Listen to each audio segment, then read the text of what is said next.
Canoas é a cidade da região que mais registrou acidentes com mortes no trânsito em 5 anos.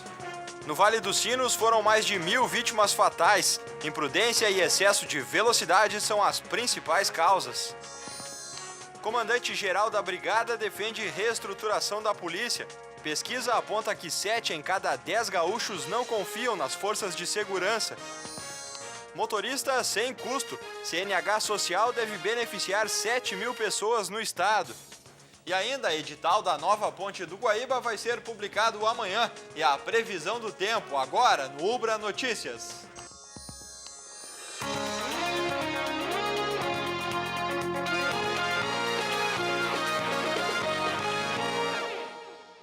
Boa noite. O Vale dos Sinos é a segunda região onde mais acontecem acidentes com morte no Rio Grande do Sul. Foram mais de 1.000 vítimas fatais entre 2007 e o ano passado. Nesse período, Canoas foi a cidade que mais perdeu vidas no trânsito. Horrível, cada dia pior. Mas é tranqueira, né? A gente sempre tá parando, sempre tá esperando os outros.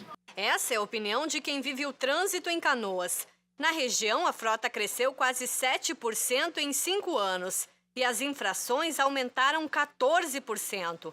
As imagens da Secretaria Municipal de Segurança mostram que acidentes são comuns, principalmente em vias como a Avenida Boqueirão e a Rio Grande do Sul. Aqui, uma pedestre é atropelada por um carro. Neste outro acidente, a vítima é uma ciclista. E isso sem contar as colisões entre veículos. O excesso de velocidade aliado à imprudência são consideradas as principais causas de acidente. De 2007 a 2012, a região do Vale dos Sinos registrou 1.152 acidentes com vítimas fatais. Canoas responde por 20% deste total, com 234 mortes, seguido de Novo Hamburgo e São Leopoldo. As principais vítimas são jovens com idade entre 25 e 29 anos. Paulo tinha 21 anos quando viu a vida mudar. Há 5 anos ele ia para o trabalho de moto quando foi atingido por outro motociclista. O capacete caiu, ele bateu a cabeça e perdeu a fala e os movimentos das pernas e braços. Afetou algumas, digamos que afetou algumas coisas, né? Que eu fazia antes, agora não posso. Para o Detran, só ações como o Balada Segura, que intensificam a fiscalização, podem mudar essa realidade. Excesso de velocidade, álcool, ultrapassagem forçada e, em geral, estão todos combinados. A Secretaria de Transportes de Canoas diz que no ano passado, a cada 57 minutos, houve um acidente de trânsito no município. A cada 9 dias, uma pessoa morreu. Nesta semana, 2 radares móveis devem operar no município e inibir o excesso de velocidade em vias de grande fluxo. Coibir o excesso de velocidade, que é uma grande reclamação da comunidade com respeito a esse tipo de imprudência no trânsito. O custo de acidentes com feridos gira em torno de 73 milhões por ano para o sistema de saúde no município. Paulo pagou um preço mais caro. Hoje, reaprende a viver. Que conselho tu dá para quem hoje dirige, assim, sem se preocupar com velocidade, sem se preocupar com o outro que está do lado? Acho que não beber. Só neste ano, 2.000 caminhões foram multados pela Polícia Rodoviária Federal trafegando pela faixa da esquerda na BR-116. Já são 500 autuações a mais do que em todo o ano passado. Nesta manhã, nossa equipe flagrou 2 caminhões que trafegavam pela faixa da esquerda, no sentido capital-interior. Um deles ultrapassa e volta para a direita, o outro continua. Ele passa pela Praça do Avião, atravessa o centro e segue pelo viaduto sobre a Avenida Boqueirão. Até aqui, ele já cruzou quase todo o trecho de Canoas na pista da esquerda. Próximo ao viaduto da BR-386, uma viatura da Polícia Rodoviária Federal encosta e tenta a abordagem. Possivelmente para não deixar o trânsito lento, os policiais não param o caminhão e orientam para que o motorista se mantenha à direita. O edital para a construção da nova ponte do Guaíba vai ser publicado amanhã no Diário Oficial da União. A garantia foi dada pela presidente Dilma Rousseff. A empresa que vencer a licitação vai ter 6 meses para elaborar o projeto e outros 3 anos para executar a obra. O DENIT estima que 50 mil veículos usem a nova ponte todos os dias. 7 mil pessoas podem receber a CNH Social no Rio Grande do Sul. O lançamento do projeto aconteceu no Palácio Piratini. Pessoas com renda familiar de até 3 salários mínimos podem se inscrever para as aulas teóricas e práticas de autoescola. A carteira de motorista é feita sem custo. O prazo de inscrição é até o dia 29 de novembro. Se o número de interessados for superior a 7 mil vagas, vai haver sorteio entre os inscritos. Hoje, a confecção de uma carteira de motorista no Rio Grande do Sul custa mais de R$1.000. A Prefeitura de Porto Alegre vai recuperar o asfalto de 15 ruas e avenidas até o fim do ano. São vias da região central, zona sul e norte da capital que vão ser recapeadas ou passar pelo tapa-buraco. O investimento é de 13 milhões de reais. A lista completa está no Facebook do Ubra Notícias. A maioria da população não está satisfeita com a polícia. Uma pesquisa da Fundação Getúlio Vargas revelou que 70% dos gaúchos não confia nas instituições policiais, percentual que aumentou 8 pontos em relação a 2012. A insatisfação com a polícia cresce a cada ano e a população tem seus motivos. A atuação dos policiais nas manifestações de julho, por exemplo, foi mal vista por parte dos brasileiros. No Rio Grande do Sul, a insatisfação repete os números nacionais. De acordo com a pesquisa, 70% dos gaúchos não confia nos policiais. Primeiro que a polícia é pouca, mal aparelhada, mal remunerada e mal treinada. O comandante-geral da Brigada Militar no estado acredita que as polícias precisam ser aprimoradas. Segundo ele, as instituições policiais ainda atuam em uma lógica militar, onde a morte e a tomada de territórios são sinônimo de eficácia. Eu acho que a polícia tem um papel importante a cumprir nesse cenário e eu acho que cada vez mais, se a gente tiver condições de fazer com que os nossos servidores compreendam o papel fundamental que ele tem para o exercício da democracia, a polícia estará cada vez mais aprimorada e cada vez mais aceita pela sociedade.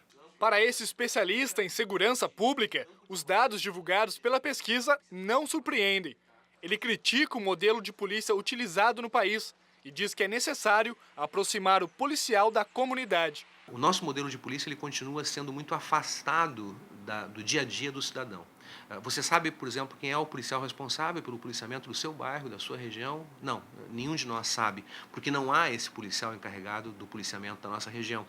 Então nós não temos proximidade com a polícia. E quando a população não tem proximidade com a polícia, ela não informa a polícia, porque ela não confia. Os policiais devem entender que a arma mais importante que eles possuem não é o revólver ou a pistola, é a informação. O território de paz no bairro Guajuviras, em Canoas, é um exemplo onde o policiamento comunitário vem dando certo. Desde que foi implantado em junho desse ano, já apresentou bons resultados. Os índices de criminalidades que diminuíram consideravelmente, né? Isso aí é um ponto bem marcante. Foi feita uma análise, né? E pelos dados estatísticos a gente percebeu a redução desses crimes, roubo a pedestre, furto de veículo em residências, homicídios também, né? O Brasil gastou 60 bilhões de reais com segurança pública no ano passado. Sou obrigado a confiar. Se eu não confiar na polícia, eu estou ferrado, né? Eu tenho que, no mínimo, ter um mínimo de confiança. Agora que ela deixa muito a desejar, deixa. O governador Tarso Genro está no Uruguai. Hoje ele assinou um convênio para financiar obras de saneamento em Aceguá. Nessa terça-feira, o governador participou de uma conferência com líderes políticos da Frente Ampla, uma coalizão de centro-esquerda do país vizinho. E quem também está no Uruguai é o deputado Osmar Terra, contrário à proposta de legalização da maconha que está prestes a ser votada pelo Senado uruguaio. O professor Paulo Moura está aqui com a gente. Essa lei dos nossos vizinhos deve ser aprovada, professor? Boa noite. Olha, aparentemente o presidente do Uruguai é favorável, já se pronunciou sobre isso, né? Vem tomando a iniciativa e o Uruguai talvez seja o primeiro país da América Latina a legalizar o uso da droga. E essa legalização certamente vai provocar problemas para o Brasil, principalmente para o Rio Grande do Sul, nessa área de segurança pública, porque a livre circulação da droga no país vizinho deve se refletir sobre o consumo no território brasileiro, especialmente aqui no Rio Grande do Sul. Pela proposta uruguaia, que ainda, como a gente lembra, precisa passar pelo Senado, cada usuário poderia comprar até 40 gramas de maconha por mês nas farmácias e poderia cultivar até 6 plantas de maconha em casa. Como é que o senhor vê esse controle do Estado sobre esse mercado? Acho muito difícil evitar que o grande traficante continue sendo fornecedor, né?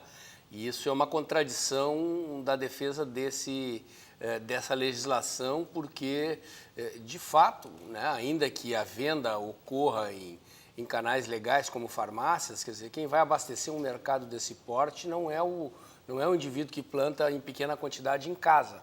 Se o consumo for grande, como é o do tabaco, né, e não houver uma produção legalizada em escala, quem vai fornecer é o traficante, e isso é uma contradição sem resposta ainda para aqueles que defendem a legalização do consumo dessa droga.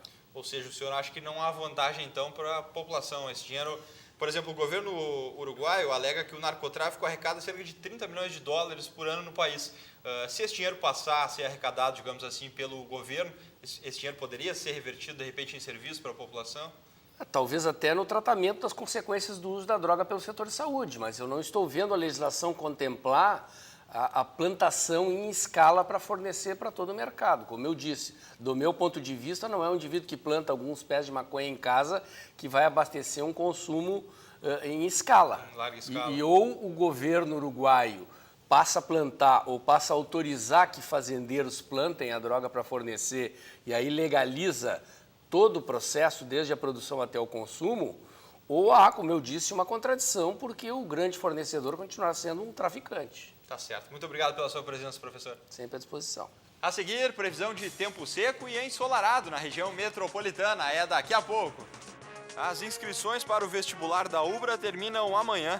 Candidatos podem se inscrever até às 8 horas da noite pela internet ou até às 9 horas diretamente nos campi. Mais informações pelo site. Uma grande empresa de bebidas está com vagas abertas para a unidade de Viamão. Há oportunidade para operador de empilhadeira e técnico elétrico, entre outros. Interessados devem enviar currículo com pretensão salarial por e-mail.